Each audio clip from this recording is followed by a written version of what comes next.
ورحمة الله وبركاته. إن الحمد لله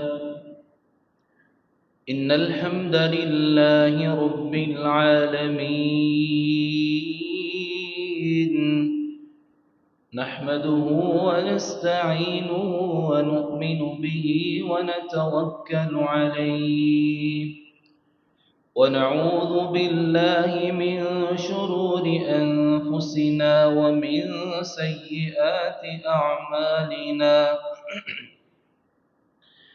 من يهده الله فلا مضل له ومن يضلله فلا هادي له، ونشهد أن لا إله إلا الله، ونشهد أن محمدًا عبده ورسوله. إن الله وملائكته يصلون على النبي، يا أيها الذين آمنوا صلوا عليه وسلموا تسليما.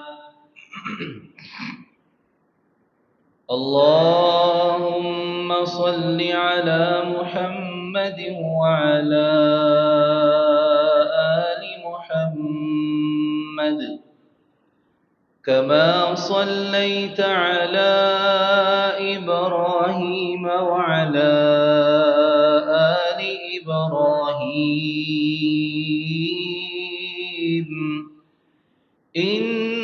إنك حميد مجيد.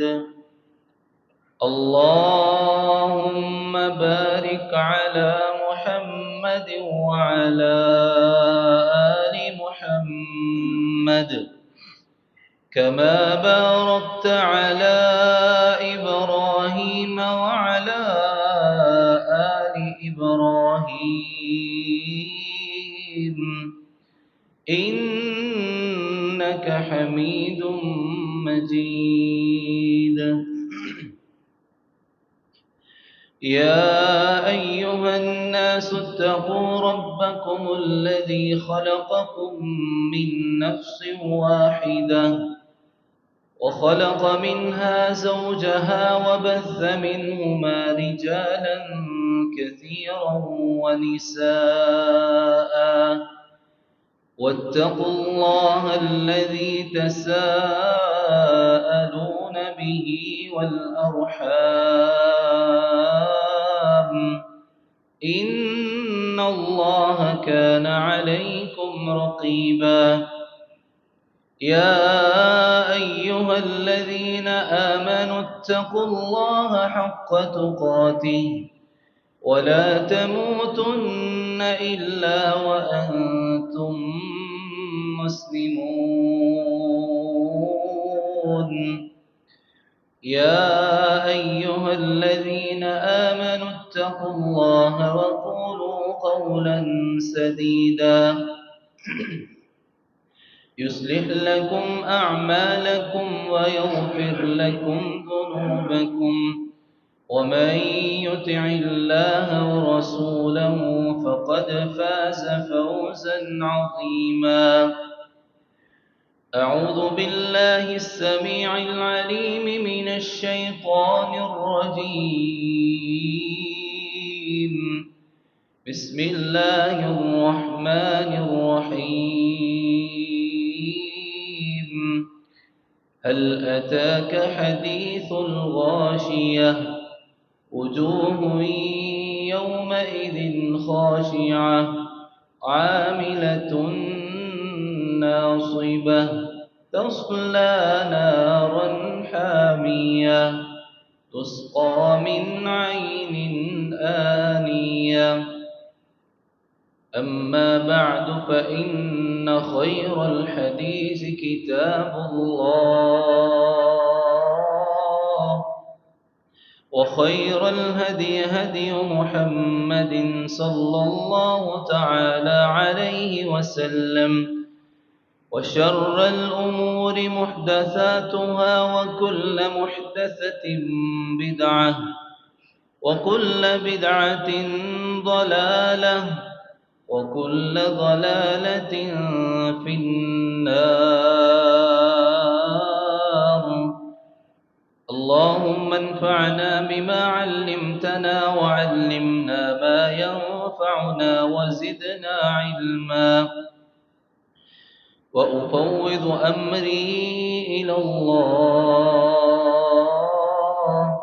لا حول ولا قوة إلا بالله.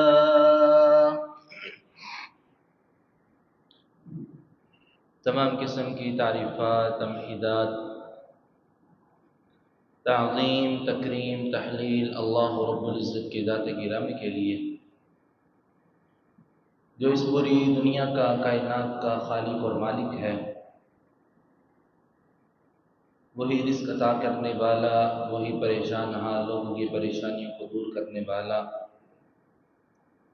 وہی بے اولادوں کو اولادوں سے نوازنے والا حقیقی بادشاہ ہے.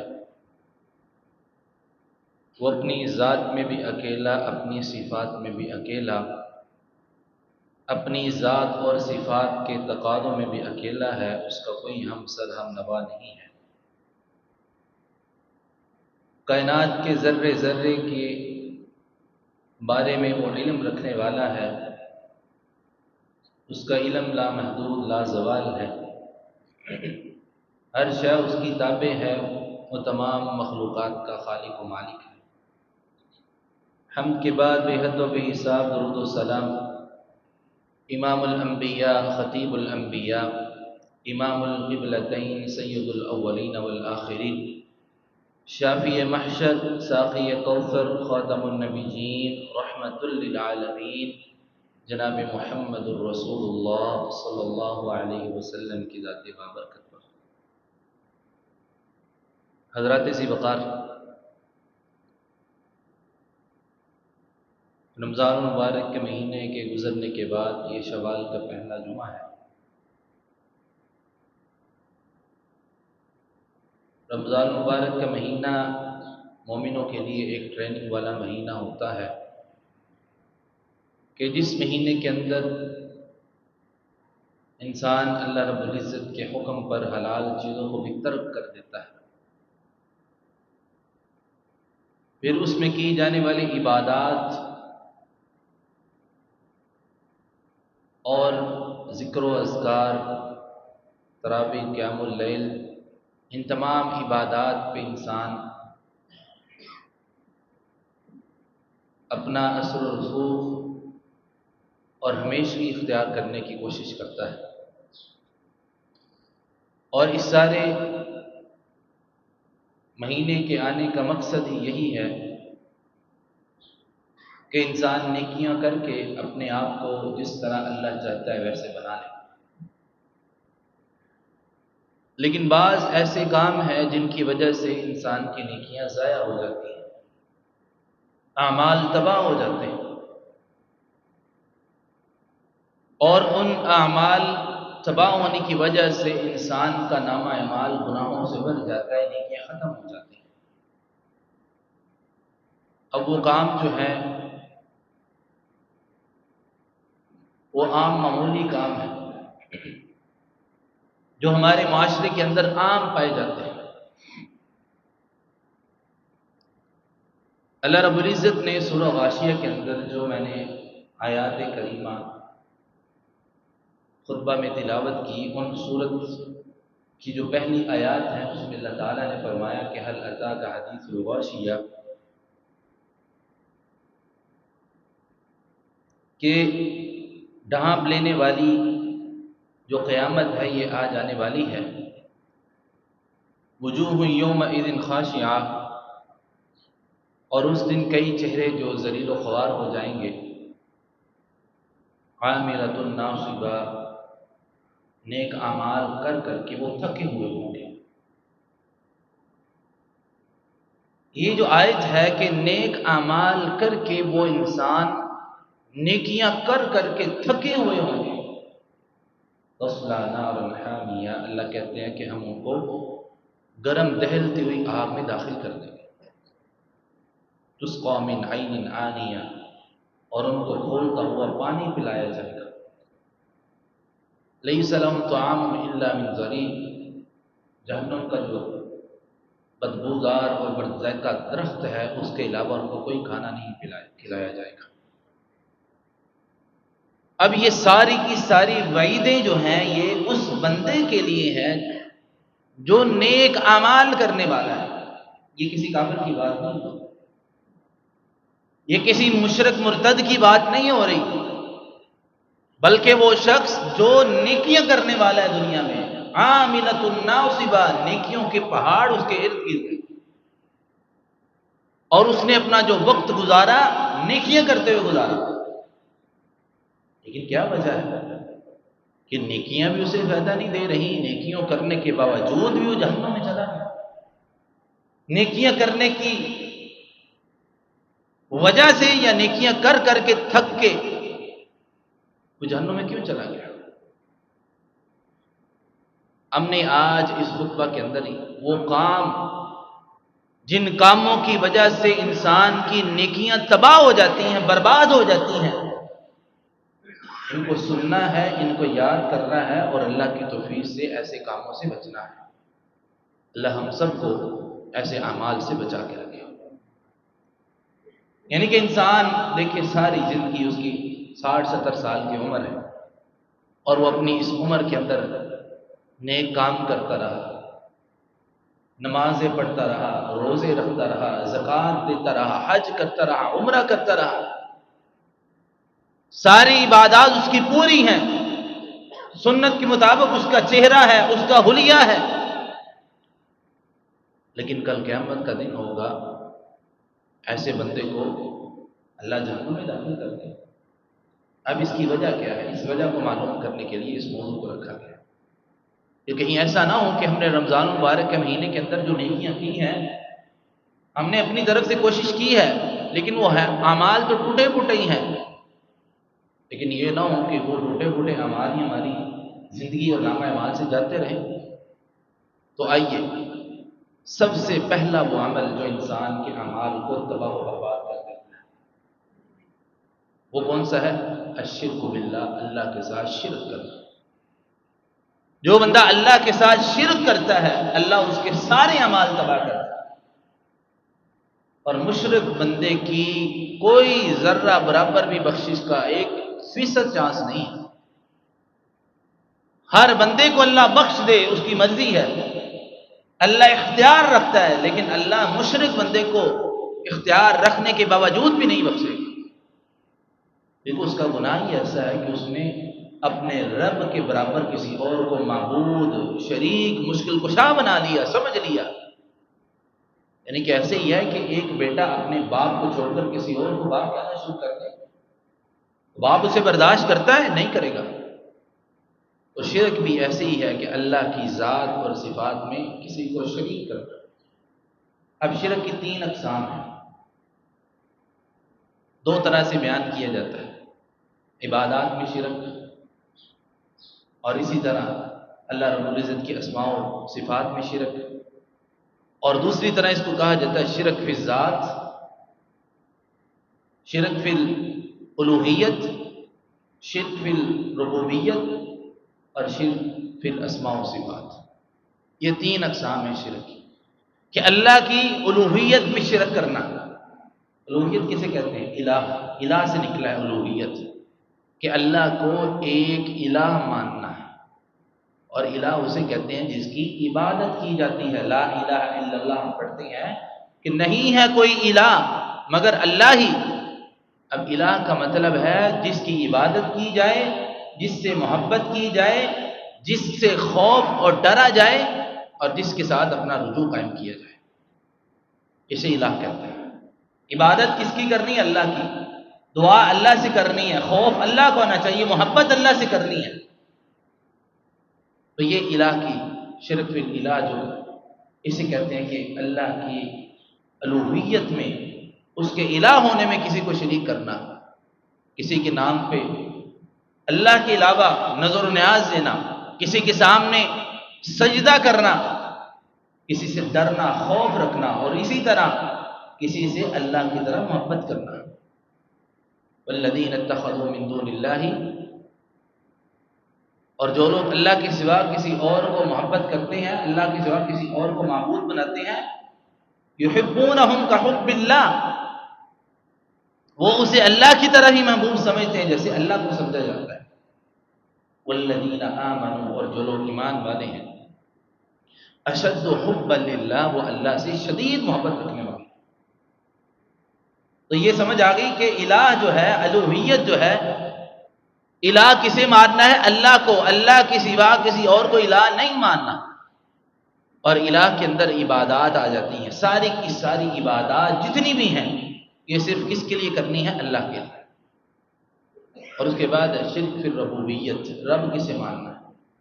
رب وہ ہوتا ہے جو پیدا کرتا ہے، رب وہ ہوتا ہے جو عطا کرتا ہے، اولاد سے نوازنے والا رب، مشکل سے نکالنے والا رب، مصیبتوں میں باتوں کو، پکاروں کو سننے والا رب، پیدا کرنے والا رب، بیٹیاں بیٹے دینے والا اللہ۔ ان صفات کے اندر کسی نبی، پیر، اولیاء، کسی کو بھی شامل کر دینا کہ فلاں بھی ایسا کرتا ہے، یہ شرک ہے۔ یہ ہے شرک فی الربوبیت، کہ اللہ کے رب ہونے میں کسی کو شریک ٹھہرانا، اللہ کے مالک ہونے میں کسی کو شریک ٹھہرانا۔ اور اس کے بعد شرک فی الصفات، اسماء و صفات، کہ اللہ کی اسماء و صفات کی طرح کسی کو ماننا۔ مثلا ان اللہ سمیع بصیر، اللہ تعالیٰ سننے والا اور دیکھنے والا ہے۔ اس طرح کسی کو سمجھنا کہ فلاں بھی اسی طرح ہی مجھے یہاں بیٹھے بیٹھے سن رہا ہے، دیکھ رہا ہے۔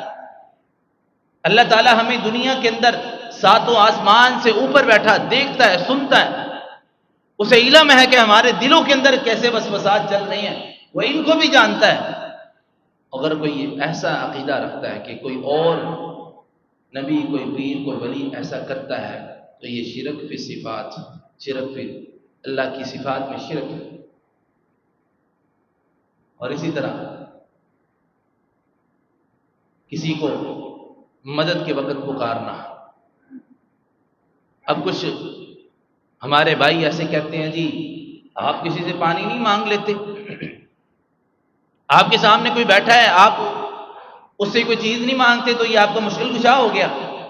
ایسا نہیں ہے، اس بحث سے نکلیں، یہ ابحاث پرانی ہو چکی ہیں۔ ما فوق الاسباب اور ما تحت الاسباب کی بحث آپ پڑھ کے دیکھیں، آپ کو پتہ چل جائے گا۔ ما فوق الاسباب کہ جو انسان کے اختیار میں نہیں ہے۔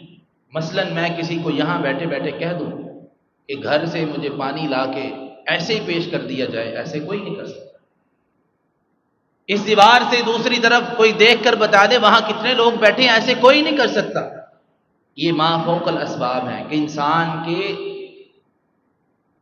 اس کے انڈر اور اس کی طاقت سے جو باہر اعمال ہوتے ہیں اس کو ما فوق الاسباب کہتے ہیں۔ ایسا کوئی نہیں کر سکتا۔ جو دنیا سے چلا گیا، اللہ کا ولی، اللہ کا بندہ دنیا سے رخصت ہو گیا، اب اس کا دنیا کے ساتھ کوئی تعلق نہیں ہے، اب وہ نہ قبر سے آپ کو کچھ دے سکتا ہے، نہ آخرت سے کچھ دے سکتا ہے۔ اب اس کا وہ دنیا سے جا چکا۔ ہاں دنیا میں اگر وہ زندہ تھا تب وہ آپ کو کچھ دیتا ہے کہ آپ اس کے پاس جاتے ہیں، آپ کو پیسے دیتا ہے، آپ اس سے دعا کرواتے ہیں، یہ درست ہے۔ اور ما فوق الاسباب اسے کہتے ہیں۔ اور ما تحت الاسباب جو انسان کی طاقت میں وہ اعمال وہ کر سکتا ہے، ایسے بندے کو مشکل کشا نہیں کہا جاتا، یہ اس نے اپنی طاقت سے کیا ہے۔ کیونکہ اللہ تعالیٰ نے قرآن کریم میں غیر اللہ کو پکارنے والوں کو ایک چیلنج دیا ہے اور ان کی مثال بیان کی ہے۔ اللہ تعالیٰ قرآن کریم میں ان کی مثال سمجھا کر، بیان کر کے لوگوں کو سمجھاتے ہیں، بتاتے ہیں کہ تم جن دوسرے معبودوں کو پکارتے ہو ان کی ویلیو، ان کی وقت کیا ہے۔ اب قرآن سنے، اللہ تعالیٰ فرماتے ہیں یا ایھا الناس ضرب مثل فاستمعوا له ان الذين تدعون من دون الله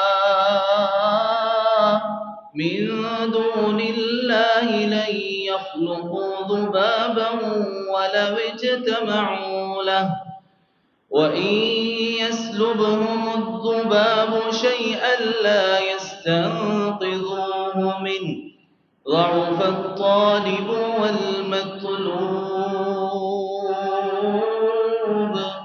ما قدروا الله حق قدره إن الله لقوي عزيز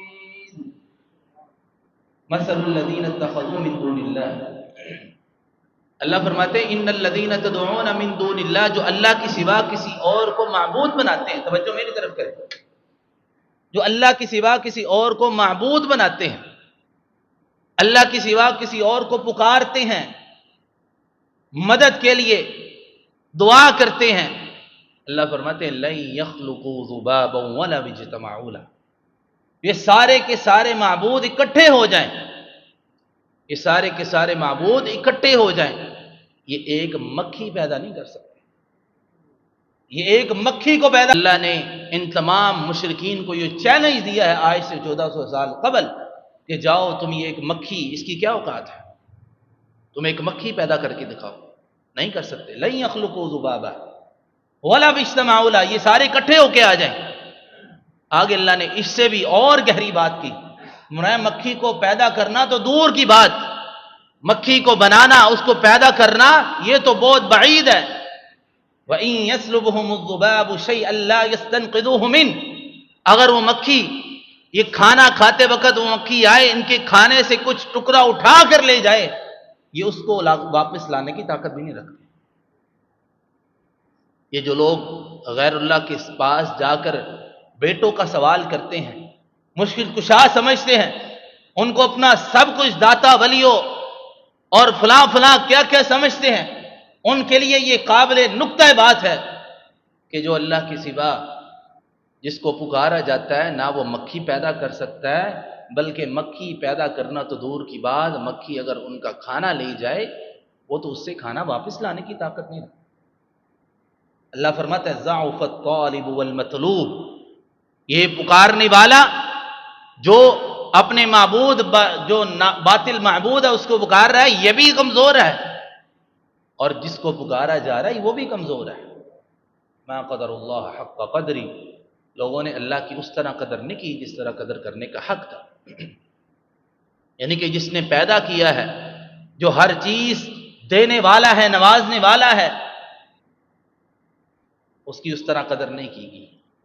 اللہ فرماتے ہیں کہ ایسا بندہ جو اللہ کے ساتھ اللہ کی صفات میں، اس کی ربوبیت میں، اس کی الوہیت میں ذرہ برابر بھی شرک کرتا ہے، اس کے نامہ اعمال میں سے ساری کی ساری نیکیاں تباہ ہو جاتی ہیں، ختم ہو جاتی ہیں۔ اور یہ بات صرف عام لوگوں کو نہیں کہی، یہ بات صرف عام لوگوں نے کہی، بلکہ اللہ تعالیٰ نے انبیاء علیہ السلام کا تذکرہ کیا قرآن کریم میں۔ اللہ نے 18 نبیوں کے نام ذکر کیے، ان کو دی ہوئی نبوتوں کا ذکر کیا، ان تمام نبیوں کا ذکر اللہ نے قرآن میں کیا، اور اس آیت کے آخر میں اللہ نے کہا وَلَوْ أَشْرَكُوا لَحَبِطَ عَنْهُمْ مَا كَانُوا يَعْمَلُونَ، اگر یہ بھی شرک کر دیتے تو ہم ان کے بھی اعمال تباہ کر دیتے۔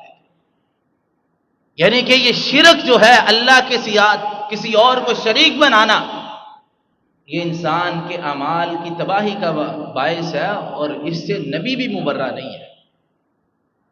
اور اسی طرح اللہ تعالیٰ نے خاص طور پر رسول اللہ صلی اللہ علیہ وسلم کو کہا ما كان للنبي والذين آمنوا ان يغفروا للمشركين، نبی کے لیے یہ جائز نہیں ہے، نبی کے لیے یہ بالکل معنی نہیں ہے کہ نبی کسی مشرک کی معافی ہم سے مانگے، وَلَوْ كَانُوا أُولِي قُرْبَىٰ، چاہے وہ اس کا جتنا مرضی قریبی کیوں نہ ہو۔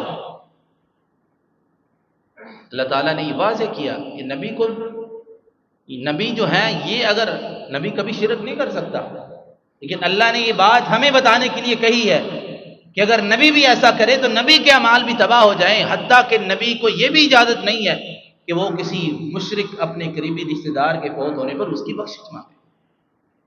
کیوں اللہ نے کہا ان لہم اصحاب الجحیم، وہ جہنم میں جانے والا ہے، اس کی کبھی توبہ نہیں ہو سکتی۔ اور آگے یہ رسول اللہ صلی اللہ علیہ وسلم کو کہا، وہ آگے ابراہیم علیہ السلام کو، وما كان استغفار ابراہیم لابیہ الا عن موعدۃ وعدها ایاہ فلما تبین له انه عدو للہ تبرأ منہ۔ ابراہیم علیہ السلام نے اپنے باپ کی بخشش مانگنے سے اللہ تعالیٰ سے دعا کی، اللہ نے روک دیا، ابراہیم یہ آپ کا باپ تو ہے لیکن آپ کے اہل میں سے نہیں ہے، آپ اس کی توبہ ہم سے نہیں مانگ سکتے۔ فلما تبین له انه عدو للہ، اللہ فرماتے ہیں جب ابراہیم کو یہ معلوم پڑ گیا کہ ان کا باپ اللہ کا دشمن ہے، تبرأ منہ، انہوں نے اس سے برات کا اعلان کر دیا۔ تو اس لیے میرے بھائیوں، یہ پہلا وہ عمل ہے کہ جو انسان کے اعمال کو تباہ کر دیتا ہے۔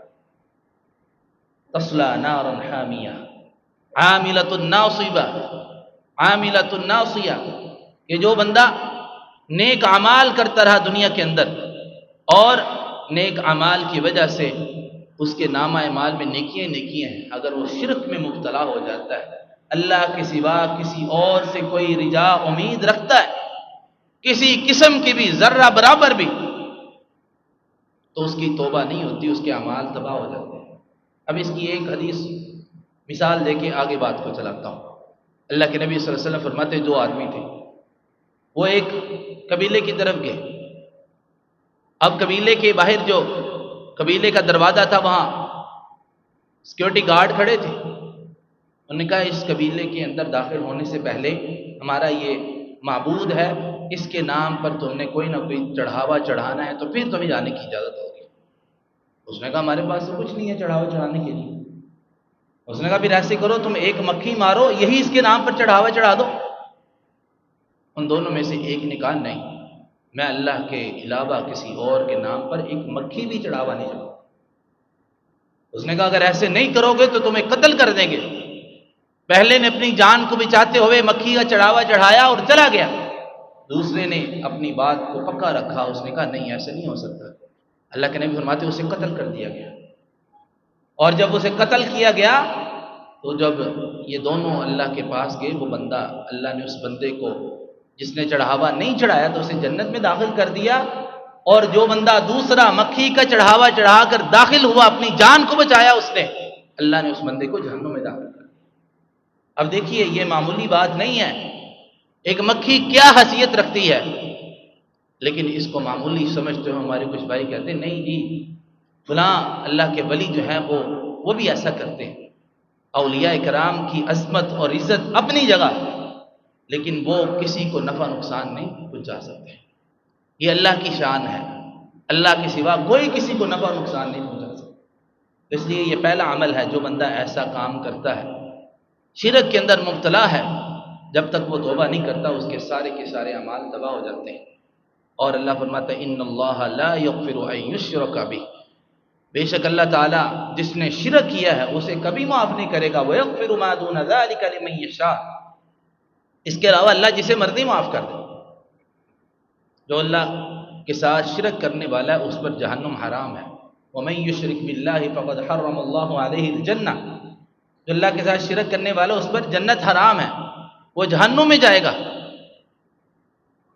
تو اس لیے یہ شرک جو ہے انسان کے اعمال کو تباہ کرتا ہے۔ دوسرا عمل یہ ہے نفاق، جس کے دل کے اندر منافقت ہے، نفاق ہے، اس بندے کا اللہ تعالیٰ سارے نامہ اعمال میں سے نیکیوں کو تباہ کر دیتے ہیں۔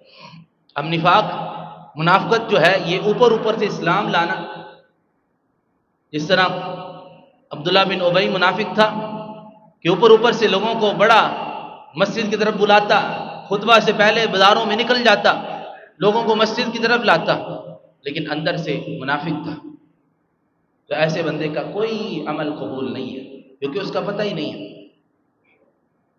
تو اللہ تعالیٰ نے قرآن کریم میں ان کے بارے میں فرمایا کالذین من قبلہم کانوا اشد منہم قوۃ، ان سے پہلے بھی کچھ ایسے لوگ تھے جو طاقت میں بہت زیادہ تھے، واکثر اموالا واولادا، ہم نے ان کو مال اور اولاد سے کثرت سے نوازا تھا، لیکن کیا ہوا فاستمتعوا بخلاقہم فاستمتعتم بخلاقکم، جس طرح انہوں نے ان چیزوں سے فائدہ لیا یہ بھی ویسے ہی فائدہ لے رہے ہیں۔ لیکن کیا ہوا کہ فائدہ لینے کے بعد وَخُذْتُمْ كَالَّذِي خَاضُوا أُولَٰئِكَ حَبِطَتْ أَعْمَالُهُمْ، اللہ فرماتے ہیں ایسے لوگوں کے اعمال جو ان کی نیکیاں ہیں، جو ان کے اعمال ہیں، ہم نے دنیا کے اندر بھی اور آخرت کے اندر بھی تباہ کر دی ہیں۔ وَأُولَٰئِكَ هُمُ الْخَاسِرُونَ، اور یہی لوگ خسارہ اٹھانے والے ہیں۔ منافق جو ہے یہ کائنات کا بدترین کافر ہے، اور ان کے بارے میں قرآن میں آیا کہ فی الدرک الاسفل من النار، جہنم کا جو سب سے نچلا گڑھا ہے، درجہ ہے، یہ منافق وہاں ہو۔ جو کافر ہے وہ تو صاف پتہ چلتا ہے، وہ اپنے اعمال سے پتہ چلتا ہے، وہ اللہ کو نہیں مانتا، مسجد میں نہیں آتا، اللہ کا نام نہیں لیتا، وہ اقرار کرتا ہے کہ میں کافر ہوں۔ لیکن منافق جو ہے یہ چھپا ہوا مجرم ہے، یہ ظاہر نہیں کرتا لیکن اندر سے منافق ہے۔ اچھا، یہ منافق جو ہے یہ تو ابدی جہنمی ہے، یہ کبھی جنت میں نہیں جائے گا۔ اسی طرح دوسرا منافق، عام منافق کی کچھ علامتیں رسول اللہ صلی اللہ علیہ وسلم نے بیان فرمائی۔ آپ نے فرمایا کہ جس شخص کے اندر یہ چار علامتیں اکٹھی ہو جائیں اور اس پر وہ باضد ہو، ہمیشہ سے یہ کام کرتا رہے، وہ بندہ منافق ہے اور اس پر جنت حرام ہے۔ فرمایا اذا حدث کذب، جو بندہ بات کرتا ہے تو جھوٹ بولتا ہے، ہمیشہ جب بھی بات کرے گا وہ جھوٹ بولے گا، اس کی کلا زبان سے جھوٹ کے سوا کچھ نہیں نکلتا، لوگوں کو دھوکہ دیتا ہے۔ وَإِذَا وَعَدَ أَخْلَفَ، وعدہ کرتا ہے تو اس پہ خلاف ورزی کرتا ہے، اپنے وعدے کو پورا نہیں کرتا اور اس پہ پکا رہتا ہے، لوگوں کو دھوکہ دیتا ہے۔ وَإِذَا اؤْتُمِنَ خَانَ، اور جب اس کے پاس کوئی امانت رکھی جاتی ہے تو وہ امانت میں خیانت کرتا ہے، جب اس کے پاس کوئی امانت ہوتی ہے اس میں خیانت کرتا ہے۔ اور آخر میں فرمایا وَإِذَا خَاصَمَ فَجَرَ، جب وہ لڑائی کرتا ہے تو بد کلامی کرتا ہے، گالیاں دیتا ہے۔ یہ چار علامات ہیں نفاق کی، سن لیجئے، یاد کر لیجئے کہ بات کرتا ہے جھوٹ بولتا ہے، جب امانت دی جاتی ہے اس میں خیانت کرتا ہے، اور جب کسی کے ساتھ لڑائی ہوتی ہے اس لڑائی پر بد زبانی کرتا ہے، گالیاں دیتا ہے۔ اور آخر میں کہ جب بھی وہ وعدہ کرتا ہے تو وعدے کی خلاف ورزی کرتا ہے۔ اللہ کے نبی فرمایا جس کے اندر یہ چار علامت اکٹھی ہو گئی اور وہ اس پر باضد ہے، چھوڑ نہیں رہا، اور وہ اپنے آپ کو سمجھ رہا ہے کہ میں صحیح کر رہا ہوں، لوگوں کو دھوکہ دے رہا ہے، وہ بندہ منافق ہے اور اس پر جنت حرام ہے۔ حضرات، ان کاموں کو ہمیں چھوڑنا پڑے گا، یہ کام ہمارے اعمال کو تباہ کر دیں گے، برباد کر دیں گے۔ اس میں فرق تو ضرور ہے کہ ایک مسلمان اگر ایسا کرتا ہے اس سے غلطی ہو جاتی ہے، اس کا حل یہ ہے کہ وہ اللہ سے توبہ کر لے۔ اگر وعدہ خلافی ہو گئی، جس کے ساتھ وعدہ خلافی کی اس سے معافی مانگ لے، اس کو بتائے، اگر جھوٹ بول دیا اس کو بتا دے کہ یار میں نے یہ جھوٹ بولا تھا، اللہ سے معافی مانگ لے، اس سے معافی مانگ لے۔ امانت میں خیانت کی ہے اس کو بتائیں۔ آپ دیکھیے کہ کس طرح لوگ امانتوں میں خیانت کرتے ہیں، بات بات پہ جھوٹ بولتے ہیں، وعدے کی خلاف ورزی کرتے ہیں، اور جب لڑتے ہیں تو ہمیشہ زبان سے بد کلامی کرتے، گالی دیتے۔ تو جو بندہ اپنے آپ کو دیکھے، ہر کوئی دیکھے، جو اس پہ باضد ہے، پکا ہے، وہ یہی کرتا ہے جب بھی اس کے ساتھ کوئی معاملہ پیش آتا ہے۔ ہاں کبھی کبھار انسان سے اگر غلطی کوتاہی ہو جاتی ہے تو اللہ سے معافی مانگ لے، لیکن جو پکا ہے اس کا کام یہی ہے کہ ہر وقت وہ یہی کرتا رہتا ہے، تو پھر اسے فکر کرنی چاہیے، اس کے اندر نفاق پایا جاتا ہے۔ یہ دوسرا عمل ہے کہ جو انسان کے گناہوں کو تباہ کر دیتا ہے۔ اور اس کے بعد جو بندہ آخرت کے دن کا انکاری ہے، اللہ تعالیٰ کی ملاقات کا انکاری ہے، فرمایا والذین کذبوا بآیاتنا، جو لوگ ہماری آیات کا انکار کرتے ہیں، ولقاء الآخرہ، اور آخرت کے دن کو نہیں مانتے، حبطت اعمالهم، ان کے اعمال اللہ تباہ و برباد کر دیتا ہے۔ یہ تو کافروں کا ہی اس کے ساتھ سلسلہ جڑ جاتا ہے کہ جو اللہ کے سامنے کھڑا ہونے کا انکاری ہے، وہ کہتے ہیں ہم اٹھائے نہیں جائیں گے۔ اور اس میں ایک دوسرا بندہ وہ بھی ہے جو بے پرواہی میں زندگی گزار رہا ہے، جو اپنی زندگی کے مقصد کو سمجھ نہیں رہا، اس کا کام یہی ہے کہ اپنی روٹین کے مطابق اپنے کام کر رہا ہے۔ اللہ فرماتے ہیں وَلِمَنْ خَافَ مَقَامَ رَبِّهِ جَنَّتَانِ، جو بندہ اللہ کے سامنے کھڑا ہونے سے ڈر گیا، جس کے دل کے اندر یہ خوف پیدا ہو گیا کہ میں دنیا کے اندر جیسے تیسے اعمال کر رہا ہوں، کل قیامت کے دن مجھے اللہ کے سامنے ان کا حساب دینا ہوگا، اور وہ اس ڈر کی وجہ سے نیک اعمال کرتا ہے، اللہ سے ڈر جاتا ہے، خوف سے، اللہ کے سامنے کھڑا ہونے کے ڈر سے، اللہ فرماتے ہیں جنتان، ہم اس کو 2 جنتیں عطا کریں۔ ایک واقعہ ملتا ہے، صحیح ہے، ایک باپ تھا، وہ نیک نہیں تھا، اس کی زندگی کے اندر بدعمالیاں تھیں۔ وہ جب فوت ہونے لگا، اس نے اپنے بیٹے کو نصیحت کی کہ میری تمہیں آخری نصیحت یہی ہے کہ تم نے مجھے دفنانا نہیں ہے، بلکہ تم نے میرے جسم کو جلا کر میری خاک کو الگ الگ جگہ پہ، کسی کو پانی پہ، دریاؤں پہ، سمندر پہ، دور دور پھینک دینا ہے۔ اللہ کے نبی فرماتے ہیں ایسے کیا، اللہ نے اس کی خاک کو حکم دیا، وہ ساری اکٹھی ہوئی اور وہ انسان اللہ نے اسے سامنے پیش کر لیا۔ اللہ تو قادر ہے اس بات پر۔ اللہ نے اسے پوچھا یہ تو نے ایسا کیوں کیا، تجھے پتا ہے کہ ایسا کرنا درست نہیں ہے؟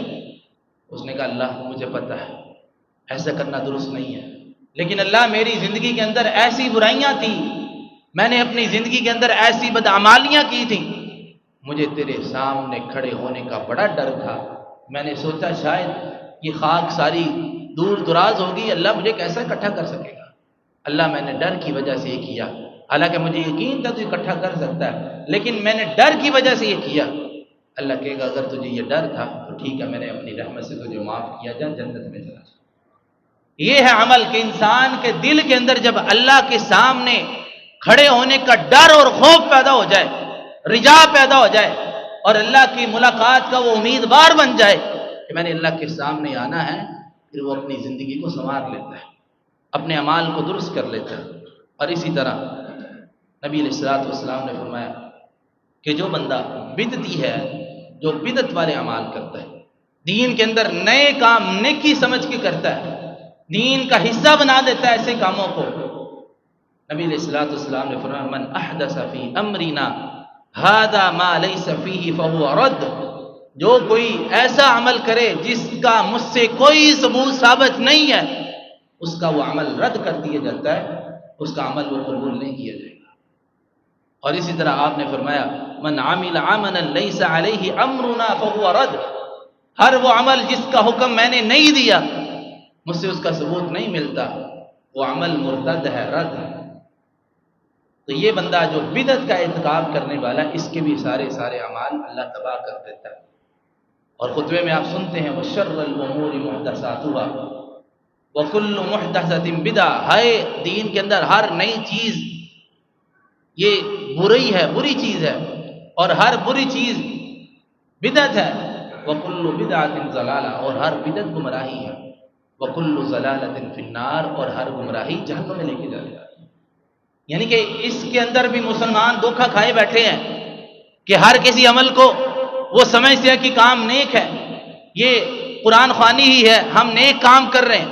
میں ایک مثال دے کر سمجھا رہا ہوں کہ اپنی طرف سے وہ عمل نیک کرتے ہیں اور ان کو اس بات کا یقین بھی ہوتا ہے کہ ہمارا عمل یہ نیک ہے، لیکن در حقیقت اس کا رسول اللہ صلی اللہ علیہ وسلم سے کوئی ثبوت نہیں ہوتا۔ میرے بھائیو وہ کام بدعت ہے، جس پر اللہ اور اس کے رسول کا کوئی عمل نہیں ملتا، نہ آپ نے اس کا حکم دیا نہ روکا، اس کے بارے میں کوئی دلیل نہیں ملتی، صحابہ کرام کا وہ عمل نہیں ملتا، تو وہ کام بدعت ہے، اور بدعت جو ہے یہ گمراہی ہے۔ اور ہر بدعتی جو ہے وہ کام اچھی نیت سے کرتا ہے، اس کے نیت میں فطور نہیں ہوتا، وہ جو بھی کرتا ہے نیک عمل سمجھ کے کرتا ہے، لیکن وہ دین کے اندر اضافے کا نام ہے۔ اور آخرت میں نبی علیہ الصلوۃ والسلام فرماتے ہیں کہ میں حوض کوثر پر کھڑا ہوں، لوگ آ رہے ہیں مجھ سے پانی پی رہے ہیں، اللہ ہم سب کو نبی علیہ الصلوۃ والسلام کے ہاتھوں حوض کوثر نصیب فرمائے۔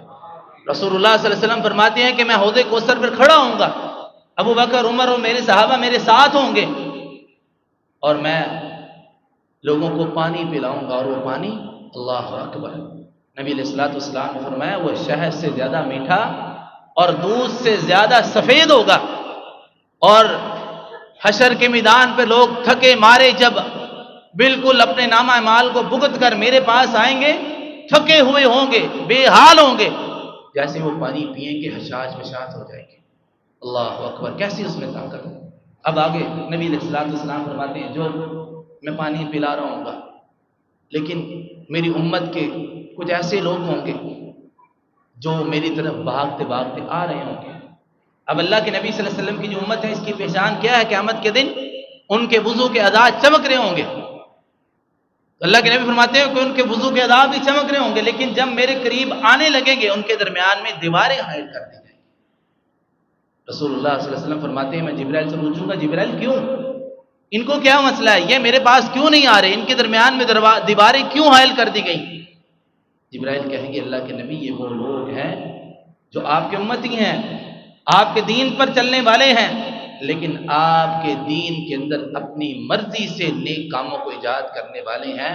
رسول اللہ صلی اللہ علیہ وسلم فرمائیں گے میں بھی پھر اس دن کہوں گا سحقن سحقن، ان کو مجھ سے دور کر دیا جائے، ان کو مجھ سے دور کر دیا جائے۔ حضرات یہ بدعت جو ہے یہ بڑی بری بیماری ہے، یہ کینسر سے زیادہ خطرناک ہے، اور یہ چھپکے سے انسان کے اندر رہتی ہے اور یہ اعمال کو تباہ کر کے رکھ دیتی ہے۔ انسان کو اس کا علم بھی نہیں ہوتا کہ اس کی زندگی کے اندر جو کام ہو رہے وہ اصل میں اپنے آپ کو یہی سمجھ رہا ہوتا ہے کہ میں یہ نیک کام کروں۔ تو بدعت کی پہچان کیسے ہے؟ کہ وہ عمل جو رسول اللہ صلی اللہ علیہ وسلم سے ثابت ہے وہ کیا جائے، اور جو عمل رسول اللہ صلی اللہ علیہ وسلم سے ثابت نہیں ہے ہر وہ کام بدعت، اس سے بچنا ہے۔ تو یہ اہم عمل ہے کہ جو انسان کے اعمال کو تباہ کر دیتا ہے۔ اسی طرح نبی علیہ الصلوۃ والسلام نے فرمایا ریاکاری کرنے والے کے سارے اعمال تباہ ہو جاتے ہیں۔ فرمایا من عمل منہم عمل الدنیا والآخرہ، جو کوئی بھی دنیا اور آخرت کے اندر اپنے اعمال کو لوگوں کو دکھانے کے لیے کرتا ہے، لم یکن لہ فی الآخرۃ نصیب، جو بندہ دنیا کے لیے سارے اعمال کرتا ہے اس کے اعمال کی وجہ یہی ہے کہ وہ دنیا میں لوگوں کو دکھائے، اللہ کے نبی فرماتے ہیں اس کے لیے آخرت میں کوئی حصہ نہیں ہے۔ یعنی کہ ریاکاری کے، لوگوں کو دکھانے کے لیے اعمال کرنا، کوئی بھی عمل ہے نیک عمل ہے وہ صرف لوگوں کو دکھانے کے لیے کرتا ہے۔ اس کے بارے میں آپ نے حدیث سنی ہے، لیکن اس حدیث کی شروعات کیسے ہے؟ ایک تابعی ہیں وہ کہتے ہیں میں مدینہ میں داخل ہوا، اب مدینہ میں جب میں داخل ہوا تو میں نے دیکھا کہ لوگوں کا ہجوم لگا ہوا ہے۔ میں اس ہجوم کو چیرتا چیرتا سامنے گیا تو میں نے دیکھا کہ ایک بزرگ شخصیت ہے، وہ لوگوں کو حدیث رسول پڑھ کے سنا رہے ہیں۔ میں نے لوگوں سے پوچھا یہ کون ہے؟ انہوں نے کہا یہ امیر المحدثین جناب ابو ہریرہ رضی اللہ تعالیٰ عنہ۔ کہتے ہیں میں ان کے بالکل پاس سامنے جا کر بیٹھ گیا۔ اب انہوں نے لوگوں حدیث بیان کی، لوگ لکھتے گئے، اس طرح یہ سلسلہ ہوتا تھا پہلے۔ اب انہوں نے جب حدیثیں بیان کر لی، میں نے ان سے کہا، ابو ہریرہ رضی اللہ تعالیٰ سے کہا مجھے کوئی حدیث بیان کیجیے جو آپ نے براہ راست رسول اللہ صلی اللہ علیہ وسلم سے اکیلے میں سنی ہے۔ ابو ہریرہ رضی اللہ تعالیٰ کی چیخ نکلی اور بے ہوش ہو گئے۔ کہتے ہیں میں نے دیکھا کہ ان کی چیخ نکلی، بے ہوش ہو گئے۔ میں نے ان کو اٹھایا اور ان کو اٹھا کر بٹھایا، پھر اٹھے، پھر ان کہنے لگے مجھے رسول اللہ صلی اللہ علیہ وسلم نے فرمایا یہ کہا، اور پھر چیخ نکلی اور بے ہوش ہو گئے۔ کہتے 3 مرتبہ ابو ہریرہ رضی اللہ تعالیٰ کے ساتھ ایسے ہوا۔ تیسری مرتبہ میں نے ان کو اپنے ساتھ ٹیک لگا کر بٹھایا، پانی پلایا، میں نے کہا مجھے حدیث بیان کیجیے۔ وہ کہتے ہیں کہ میں نے رسول اللہ صلی اللہ علیہ وسلم سے سنا، آپ صلی اللہ علیہ وسلم نے فرمایا قیامت کا دن ہوگا، ساری کی ساری امتیں جتنے بھی لوگ ہیں یہ اللہ کے سامنے گھٹنوں کے بل کھڑے ہوئے ہوں گے، اللہ کی ایسی ہیبت ہوگی، ایسا خوف ان کے دلوں میں ہوگا اللہ کا۔ ابو ہریرہ فرماتے ہیں کہ سارے کے سارے لوگ رسول اللہ نے فرمایا یہ اپنے گھٹنوں کے بل کھڑے ہوئے وہاں انتظار کر رہے ہوں گے۔ تو اللہ کے نبی صلی اللہ علیہ وسلم نے پھر 3 لوگوں کا ذکر کیا۔ سب سے پہلے 3 لوگوں کا حساب ہوگا، اور حدیث آپ نے سنی ہے، واضح ہے کہ ایک بندہ جو شہید ہے، دوسرا قاری قرآن ہے، اور تیسرا اللہ کی راہ میں سخاوت کرنے والا ہے۔ ان تینوں لوگوں کو سب سے پہلے لایا جائے گا، پوچھا جائے گا، شہید سے پوچھا جائے گا تو نے زندگی کے اندر کیا کیا؟ وہ کہے گا اللہ میں نے اپنی جان کو کٹوا دیا، تیرے راستے میں سب کچھ قربان کر دیا۔ لمبی حدیث ہے، اللہ کہے گا کذبت، تو نے جھوٹ بولا، اس کو جہنم میں پھینک دو۔ دوسرا بندہ قاری قرآن، خوبصورت آواز سے قرآن پڑھنے والا، لوگوں کے پاس جا کر خطابات کرنے والا، اللہ کہے گا اس کو لاؤ۔ وہ کہے گا اللہ میں نے ساری رات سارا دن لوگوں کو قرآن پڑھا کے لوگوں کو خطبات سناتا تھا، تبلیغیں کرتا تھا۔ اللہ کہے گا نہیں تو جھوٹ بول رہا ہے، یہ سب کچھ تو اس لیے کرتا تھا لوگ کہیں واہ اس قاری صاحب کی آواز کیسی ہے، اس خطیب صاحب کی آواز میں بڑا اثر ہے، تو لوگوں کی خوشنودی کے لیے عمل کرتا تھا، اسے پکڑا جائے گا، جہنم میں پھینک دیا جائے گا۔ تیسرا بندہ جو بڑا مال، سخی مال کرنے والا، سخاوت کرنے والا، اللہ کے راستے میں مال دینے والا، اللہ کہے گا تو نے کیا کیا؟ وہ کہے گا اللہ میں نے سارا مال تیرا غریبوں میں بانٹ دیا، میں نے راشن بانٹے، لوگوں کی بچیوں کی شادیاں کروائی، میں نے ویلفیئرز بڑی بڑی ایسے ادارے کھولے۔ اللہ کہے گا جھوٹ بول رہا ہے، تو یہ سب کچھ لوگوں کی رضا کے لیے کرتا تھا، اسے بھی پکڑا جائے گا اور جہنم میں پھینک دیا جائے گا۔ جناب ابو ہریرہ کہتے ہیں اللہ کے نبی صلی اللہ علیہ وسلم کے پاس میں بیٹھا تھا، رسول اللہ صلی اللہ علیہ وسلم نے میری ران پر ہاتھ مارا اور کہا ابو ہریرہ یہ 3 ایسے لوگ ہیں جن سے اللہ تعالیٰ جہنم کی آگ کو سب سے پہلے بڑھائے گا۔ حضرات دیکھیے، یہ 3 اعمال، یہ 3 لوگ جو ہیں، یہ 3 شخصیات جو ہیں ہماری معتبر شخصیات۔ شہید، اس کا رتبہ ہی کیا؟ اللہ کہتا ہے یہ زندہ ہے۔ قاری قرآن، اچھا خطیب، اچھے واز کرنے والا، اس کا کیسا مقام و مرتبہ ہے۔ مال کو سخاوت کرنے والا، اس کا کیسا مقام و مرتبہ ہے۔ لیکن سب سے پہلے ان 3 بندوں کو جہنم میں کیوں پھینکا جائے گا؟ یہ دنیا کے اندر اعمال اس لیے کرتے تھے تاکہ لوگ ان کو دیکھ کر خوش ہوں۔ یہ لوگوں کی رضا کے لیے اعمال کرتے تھے، لوگوں کو راضی کرنے کے لیے، واہ واہ کروانے کے لیے۔ اس سے بچ جائیے واللہ، اس سے بچ جائیے، یہ اعمال کی تباہی ہے۔ اللہ کے راستے میں 1 روپیہ دیں، 1000 دیں، لاکھ دیں، لیکن اس میں اللہ کی رضا شامل ہونی چاہیے۔ اگر اللہ کی رضا شامل نہیں ہے، وہ عمل آپ کا مردود ہے، رد کر دیا جائے گا۔ اس لیے جو کچھ بھی دینا ہے دکھاوے کے لیے نہ دیں، کسی کو بھی کچھ بھی دیں اپنی حیثیت کے مطابق دیں، لیکن اس میں اللہ کی رضا شامل رکھیں، کیونکہ اللہ کے نبی صلی اللہ علیہ وسلم نے فرمایا کہ کل قیامت کے دن 7 ایسے بندے ہیں جن کو اللہ اپنے عرش کا سایہ نصیب فرمائے گا۔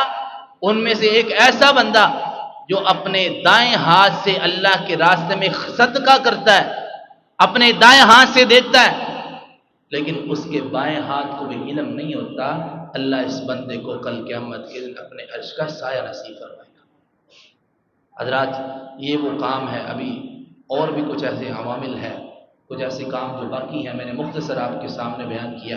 ان کاموں سے ہمیں بچنا ہے، ان کاموں سے اپنے آپ کو بچا کے رکھیں، اپنی نیکیوں کو ضائع ہونے سے بچائیں۔ رمضان مبارک کے مہینے میں جو کی ہوئی نیکیاں ہیں، اگر یہ کام کوئی بھی ہے، ہمارے اندر ایسی کوئی بھی خامی ہے، اس سے فوراً اللہ سے توبہ کر کے اپنے اس گناہ سے معافی مانگے۔ اللہ سے دعا ہے جو کہا جو سنا، اللہ اس پر عمل کی توفیق عطا فرمائے۔ وما علیہ الا البلاغ۔